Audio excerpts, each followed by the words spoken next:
बेईमानी से, उस बेईमानी को ढकने के लिए, उसे छुपाने के लिए, उस मुद्दे से ध्यान भटकाने के लिए सब कुछ किया गया है। सर, हल्ला मच रहा है। सर लाखों लोग जब सड़क पे उतर जाते हैं यार बार बार आपको कह किया जाता है यार, बीच में जवाब देते हुए आप बोलते हैं। और ये जो सब कुछ किया जा रहा है उस सबको समझने की जरूरत है। अब कुछ लोकतंत्र में जनभावना बड़ी होती है। जब लाखों लोग सड़क पे उतर जाते हैं, कहते हैं हमें वो वहाँ पर बाबर ने तोड़ा है, बाबरी मस्जिद की बात कर रहा हूँ, तो उन भावनाओं का क्या होगा? कानून से ऊपर हो क्या तुम? लोकतंत्र जो भी लोग हैं कानून से ऊपर है क्या?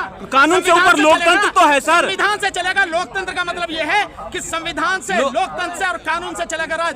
किसी की मर्जी से नहीं चलेगा। 1000, 10,000 लाख लोग इकट्ठे हो गए, जिस बात को गलत बात को कहने लगे तो उसकी मानी नहीं जाएगी, संविधान से मानी जाएगी। उसी संविधान को लोकतंत्र बदल भी तो देता है सर। कौन सा लोकतंत्र बदल देता है? किसी भी लोकतंत्र में संविधान को बदलने का लोकतंत्र संविधान को नहीं बदलता। जो तानाशाह सरकारें हैं वो संविधान को बदलते, लोकतंत्र फिर तो जनभावनाओं का कोई कदर नहीं है सर। असदुद्दीन ओवैसी ने कहा है दिवस मना रहे हैं और एक तरफ संविधान की जो कुचल रहे हैं, गैर संवैधानिक काम कर रहे हैं, गैर कानूनी काम कर रहे हैं। तो ये तो ढोंगी हैं, ये सारे काम करते हैं। वो मोदी भी तो मना रहा है, सुप्रीम कोर्ट में जा रहा मनाने। सर राहुल गांधी ईवीएम के खिलाफ क्यों नहीं आते आपके साथ? ये राहुल गांधी से पूछो सवाल। अभी मैनपुरी में एक बलात्कार हुआ दलित लड़की का, ना तो वहाँ अखिलेश गए हैं, ना राहुल गांधी गए हैं, ना सन 1991 का कानून बना हुआ है, पार्लियामेंट द्वारा पास है, जिसमें कहा गया है कि 1947 से पहले की जो स्थिति इस देश में है, सभी धार्मिक स्थलों की स्थिति वही रहेगी। उसमें कोई किसी तरह की कोई सवाल नहीं उठाएगा, कोई छेड़छाड़ नहीं करेगा। और यही नहीं, उसमें रोका गया है कि अदालत भी उसमें किसी तरह का कोई हस्तक्षेप नहीं करेगी। सेक्शन 4 में कहा गया कि केवल यही नहीं, भविष्य में भी ऐसी कोई बात नहीं की जाएगी। बावजूद उसके 19 तारीख को दोपहर में पिटीशन फाइल होती है सर्वे के लिए।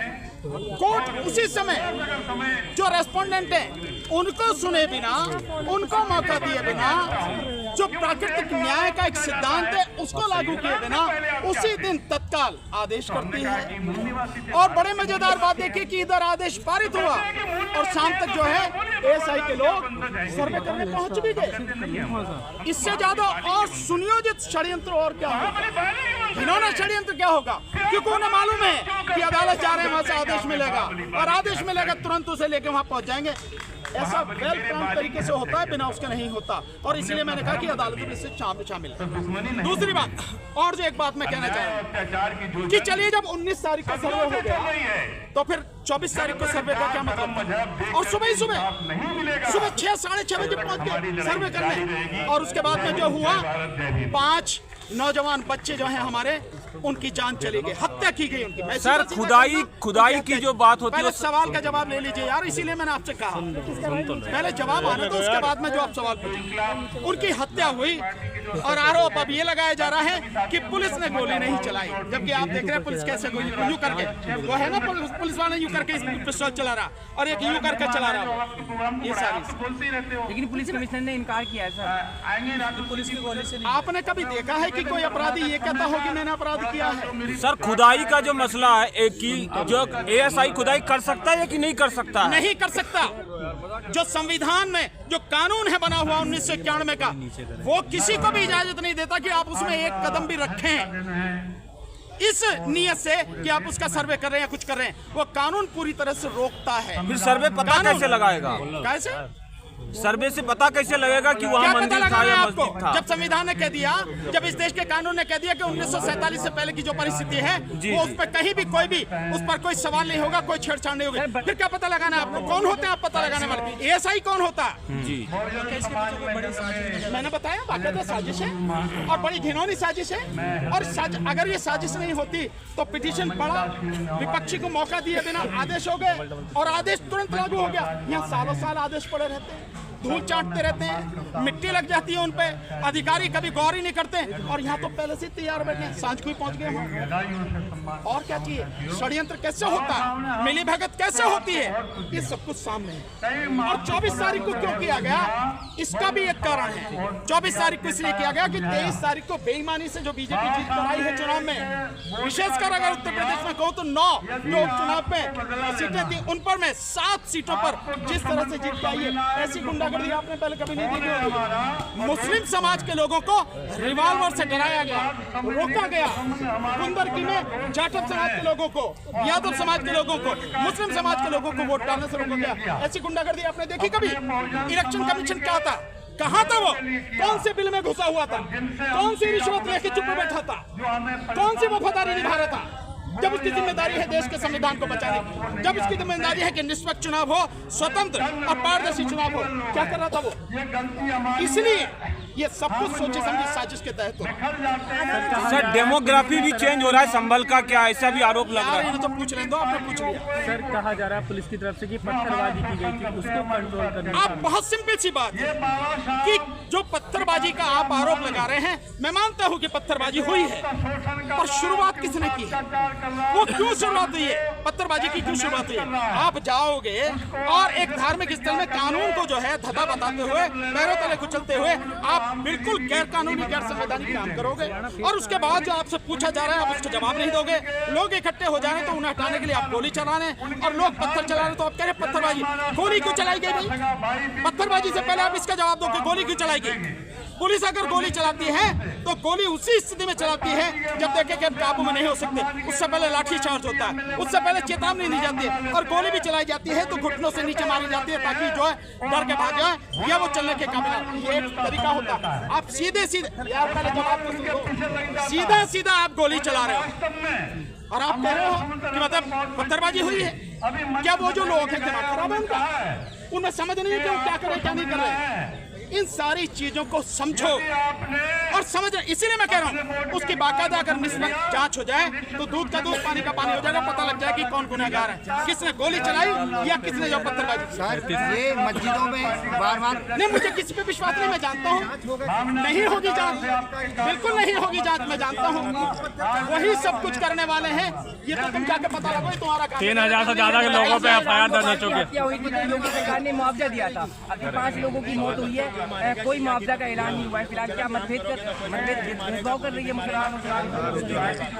यार किसका जवाब दूं? आप 4 पूछ रहे हो, इसलिए मैंने कहा एक व्यक्ति सवाल पूछे उसका जवाब दो। पूछो आप। राम गोपाल में बराइच की जब हत्या हुई थी, बराइच में राम गोपाल की हत्या हुई थी तो योगी सरकार ने मुआवजा दिया था, अभी 5 लोगों की मौत हुई है, फिलहाल अभी मुआवजे का कोई ऐलान नहीं। तो जो वो राम गोपाल मरा था वो उनकी नजर में हिंदू था, उनका आदमी था, और वो जब भगवा झंडा फहरा रहा था मस्जिद पे या घर पे जाके तो उन्हीं का आदमी था ना।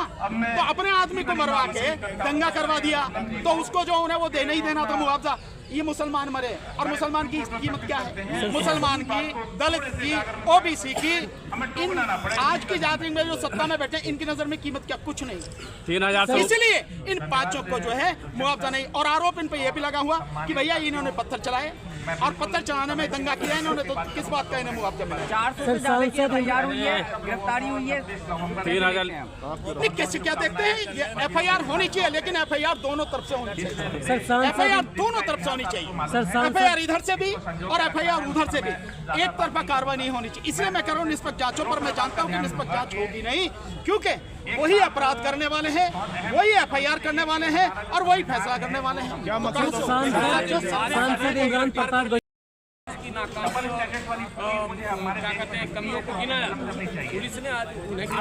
आप शुक्र मनाओ कि उन्हें गिरफ्तार किया, गोली नहीं मारी।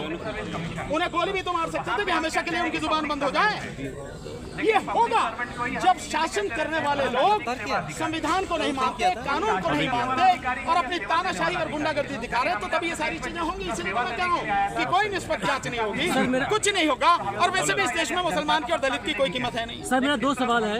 पहले की सांसद इमरान प्रताप गढ़ी ने कहा है कि योगी जी ने संवेदना तक व्यक्त नहीं किया है। दूसरी बात की आज सीएम योगी जी ने कहा है कि संविधान के अंदर समाजवाद और सेक्युलरिज्म नहीं है। इस पर क्या कहेंगे? नहीं, किसने कहा है? योगी ने। योगी जी ने कहा है। तो योगी को संविधान पढ़ना चाहिए, पढ़े नहीं है तो मैं क्या करूं? भाई देश में जब अनपढ़ लोग राज कर रहे हैं तो उसी की वजह से ये सारा सब कुछ है।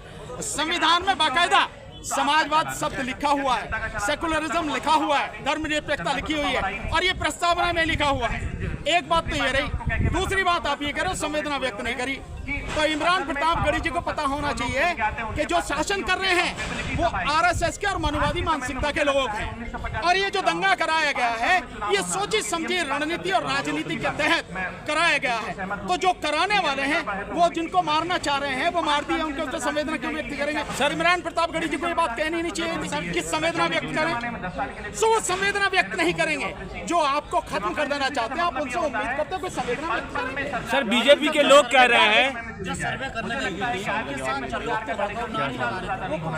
मुझे क्या पता भाई, मैंने देखा नहीं, आप पता लगाओ, आप पत्रकार लोग भाई। अगर वो लगा रहे हैं तो स्वाभाविक है वो टीम का हिस्सा है उनकी, वो उसी टीम का हिस्सा है जिस टीम ने इस सर्वे के लिए एप्लीकेशन लगाई, जिस टीम ने ये आदेश करवाया और जिस टीम ने ये सारी टीम लेके वहां गए।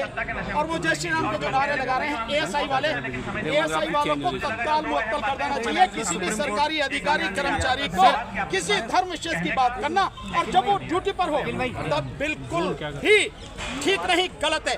धर्म आपका व्यक्तिगत है, फिर घर में जो चाहो नारे लगाओ। सर बीजेपी कह रही है उस समय नहीं जिस समय जो है आप ड्यूटी पर नहीं कर सकते, उनको तत्काल मुअत्तल किया जाना चाहिए, उनकी नौकरी खत्म की जानी। बीजेपी कह रही है कि संभल में जो डेमोग्राफी चेंज हो रही है उसके कारण ये दंगे हुए हैं।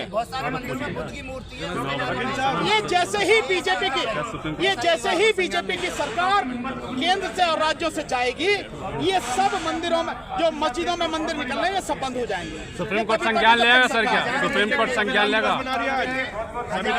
सर क्या संभल में डेमोग्राफी चेंज हो रही है इसलिए दंगे हो रहे हैं? क्या करता है मुझे नहीं पता, ये एएसआई डिपार्टमेंट से पूछो वो क्या करता है। लेकिन मैं बहुत सिंपल से जानता हूँ, ये धरती बुद्ध की धरती है और पूरे देश में बुद्ध के अवशेष बिखरे पड़े हैं। जहाँ भी खुदाई करोगे, और की तो जगह छोड़ दो, अयोध्या में जो है वो बुद्ध के अवशेष हैं। ये सर संभल में डेमोग्राफी चेंज हो रही है क्या इसलिए दंगे हो रहे हैं? सर राहुल गांधी जी ने कहा है कि इस पर सुप्रीम कोर्ट को संज्ञान लेना चाहिए, क्या कहेंगे सर इसमें? क्या लेगी? बिल्कुल सुप्रीम कोर्ट को लेना चाहिए, तो लेकिन राहुल गांधी जी को भी संज्ञान लेना चाहिए। वो भी जाए वहाँ, पूरे विपक्ष को लेकर जाए वहाँ, उन्हें भी तो करना चाहिए। सर संभल में डेमोग्राफी चेंज हो रही है क्या इसलिए दंगे हो रहे हैं? मुझे पता नहीं डेमोग्राफी का क्या मतलब होता, मैं ज्यादा जानता नहीं। हिंदुओं की संख्या लगातार घट रही है वहाँ, आपने देखी है? लोग बीजेपी वाले कह रहे हैं। बीजेपी वाले कौन होते हैं?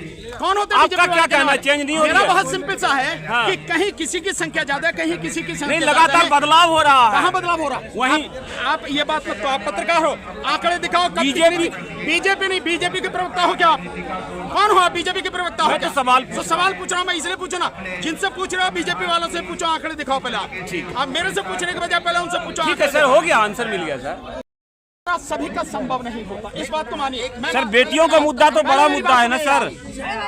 आप यार बीच में मत बोलो, मैं बार बार आपको कह रहा हूँ। ठीक, हर जगह जाना सबका संभव नहीं होता। हाँ ये मैं मानता हूँ कि आवाज जरूर उठानी चाहिए, लेकिन आप इस तरह की घटनाओं में जाओगे तब भी क्या ये घटनाएं रुक रही हैं?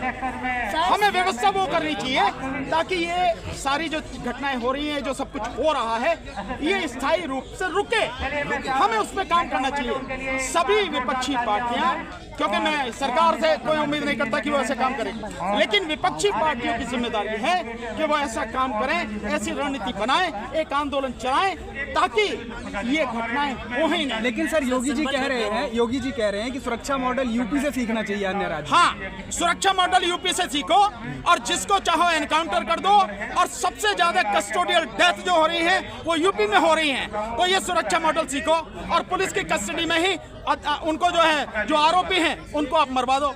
किस किस के नाम बताऊं? कितने को मरवाया गया? अगर पत्थर बरसाए जाएंगे तो पुलिस फूल थोड़ी बरसाएगी। तुम ये बताओ कि पत्थर किसने बरसाए? पहले गोली चली? एक मिनट, पहले गोली चली या पत्थर बरसे? ये बताओ पहले आप, जब मैं आपके सवाल का जवाब। पुलिस का कहना, मेरा कहना यह है कि पुलिस ने पहले गोली चलाई और वो सोची समझी रणनीति के तहत था, और उसके बाद में आरोप लगा दिया कि सर आप क्या कहना चाहेंगे इस मुद्दे पर? कुछ नहीं। उसने देखा बाबर ने तोड़वाया, देखा उसने? कहने से क्या होता? कहने से तो मैं ये भी कह सकता हूँ कि यहाँ जितने मंदिर बने हुए हैं वो बौद्ध स्मारकों को तोड़कर बनाए गए हैं। उनके सबके नीचे देख लो, अयोध्या के नीचे देख लो, बौद्ध स्मारक ही मिलेंगे। और एएसआई की रिपोर्ट तो अयोध्या के ऊपर बड़ी जबरदस्त रिपोर्ट है, वो सारे बौद्ध स्मारक ही हैं जिनकी बात कर रहे हो। कहने से क्या होता है, लेकिन सर बात दूसरी है, बात सबूत की। पर बात मैं ये कह रहा हूँ कि आप चलेंगे देश के संविधान से, आप चलेंगे देश के कानून से।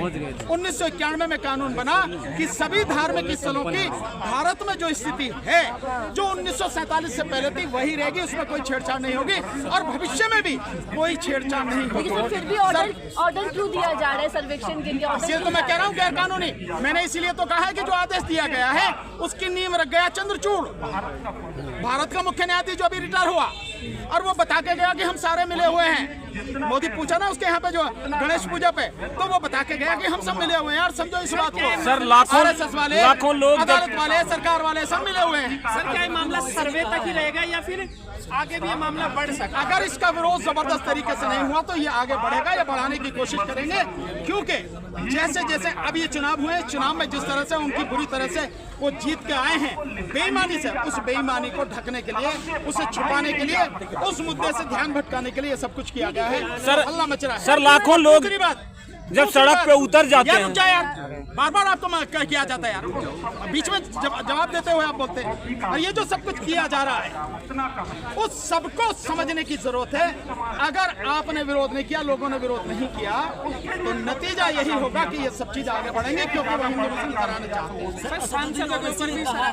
सर एक सवाल हमें भी लेने दो यार। किसी के ऊपर भी हो सकती है, एफआईआर करने में क्या, पुलिस से लिखने में, पुलिस को लिखना, पुलिस को जिसका चाहो नाम लिख दो, उसमें क्या फर्क पड़ता है? अब पूछा लोकतंत्र में जनभावना बड़ी होती है। जब लाखों लोग सड़क पे उतर जाते हैं, कहते हैं हमें वो वहाँ पर बाबर ने तोड़ा है, बाबरी मस्जिद की बात कर रहा हूँ, तो उन भावनाओं का क्या होगा? कानून से ऊपर हो क्या तुम? लोकतंत्र, जो भी लोग हैं कानून से ऊपर है क्या? कानून से ऊपर लोकतंत्र तो है सर। संविधान से चलेगा। लोकतंत्र का मतलब ये है कि संविधान से, लोकतंत्र से और कानून से चलेगा राज, किसी की मर्जी से नहीं चलेगा। 1000, 10,000, लाख लोग इकट्ठे हो गए, जिस बात को, गलत बात को कहने लगे तो उसकी मानी नहीं जाएगी, संविधान से मानी जाएगी। उसी संविधान को लोकतंत्र बदल भी तो देता है सर। कौन सा लोकतंत्र बदल देता है? किसी भी लोकतंत्र में संविधान को बदलने का, लोकतंत्र संविधान को नहीं बदलता।